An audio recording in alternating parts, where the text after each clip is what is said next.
So, welcome to AP Macroeconomics. We're going to discuss the introduction to economics, and basically our essential questions today are what is economics and what is it used for?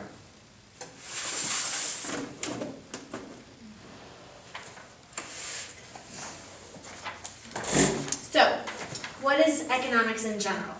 Economics is the science of scarcity. Now, scarcity is the condition in which our wants are greater than our limited resources. So we want stuff that we can't have. We can't have everything that we want. Since we're unable to have everything that we desire, we must make choices on how we will use our resources. For example, if a resource is time, on Friday night you have to decide if you're going to go out with your friends, if you're going to go on a date with a girlfriend, if you're going to stay home with your parents, stay home and watch TV, or, most importantly, read your textbook. But you have to make that choice because you can't do all of them because you only have so much time. That's that idea of scarcity. Economics studies the choices of individuals, firms, and governments.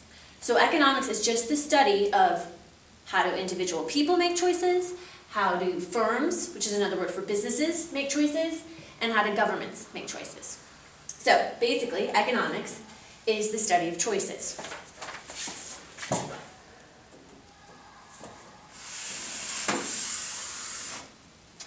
So here's some examples. You, being an individual, can choose between buying shoes or buying jeans when you have an only scarce amount of money.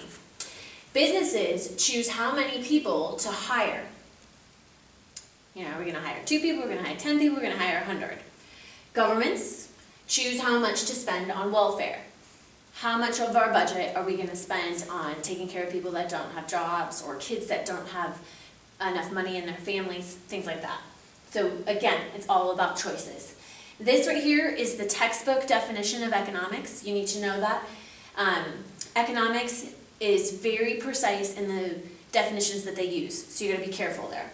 So anyways, economics, social science concerned with the efficient use of limited resources to achieve maximum satisfaction of economic wants.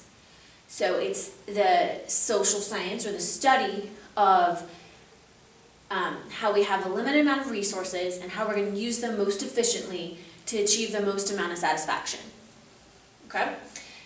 So again, basically study of how individuals and society deal with scarcity, what kind of choices they make with that.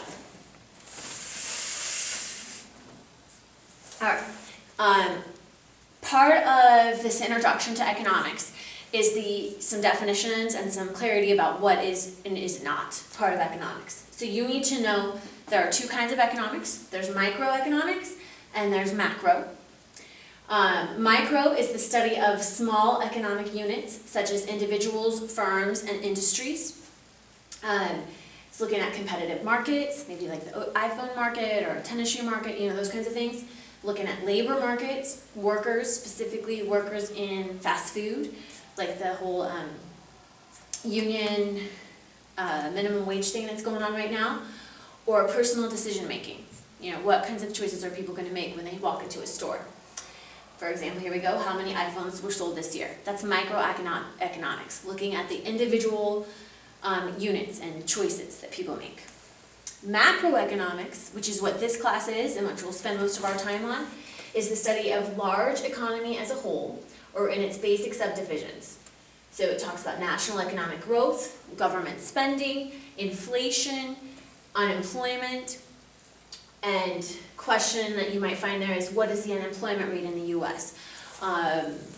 What is the price level right now? How is the economy doing? When you hear questions like that, that's macroeconomics. When you hear questions about specific items, specific businesses, specific markets, that's microeconomics. So just know those 2. And you'll have to differentiate between those 2. Another thing you need to differentiate between is positive and normative statements. Economists speak about the economy, they study it, they view it, and they use different kinds of statements in order to discuss those things. And when you see things that people say about the economy, you need to make sure You need to be able to differentiate whether it's a positive statement or a normative statement. Positive statements are statements based on facts, and they avoid judgments. The iPhone cost $100. Positive statement. Normative statements, that's funny, I know, but anyways, normative statements include value judgments. So instead of saying the iPhone costs this much, you would say the iPhone costs a lot. It costs too much, it's too expensive. Those kind of value judgments on whether something's good or bad or expensive or not, those are normative statements. So positive statements, just facts, what is. Normative statements, there's a little bit of opinion involved, what ought to be. We should be giving people welfare, giving people on welfare more money. That would be a normative statement. Positive statement is we're giving a certain amount of welfare to people. It's just a fact. All right, positive and normative. All right, and the last little bit today is how is economics used? What's it for? We study all these choices and how do people deal with scarcity. Why? Well, economists use the scientific method to make generalizations and abstractions to develop theories. This is called theoretical economics. So they study what's happened and how many choices, what kinds of choices people make, what kinds of choices governments make, what kind of choices businesses make, and they develop theories. And that's called theoretical economics, saying, if this happens, then people do this. Generalizations, okay? These theories are then applied to fix problems or meet economic goals. This is called policy economics. So they take those generalizations. If the cost of an iPhone is $200, then lots of people will buy them. But if the cost goes up to $500, then less people will buy them. That's a theory or generalization. The higher the price goes, the less demand you have.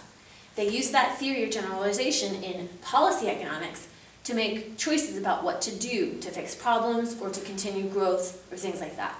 So the theoretical economics, look at the choices, figure out what's happening and make a theory, and then use those theories to fix problems, policy economics.